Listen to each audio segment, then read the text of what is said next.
Welcome to the Slop Temple. We pray this video helps. You start by powering down and exposing the thread path so you can see what's stuck. You'll remove the presser foot and needle to prevent snagging. Once done, raise the needle and open the bobbin area.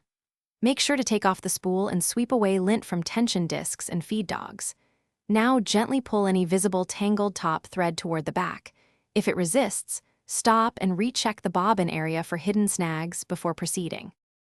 Next, you'll rethread the top thread correctly so stitches form. Place the spool on the pin and guide the thread through the tension discs. Make sure the presser foot is raised so the discs are open and the thread seats properly.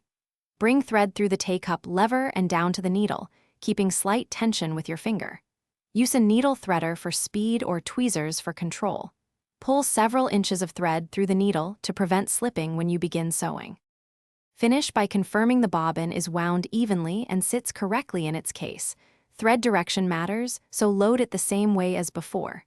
Lower the bobbin cover, then turn the handwheel to bring the top thread down and catch the bobbin thread, pulling both to the back under the presser foot. Once you sew a few test stitches on scrap, make sure stitches are even. If problems persist, check needle condition and size, then retension and rethread.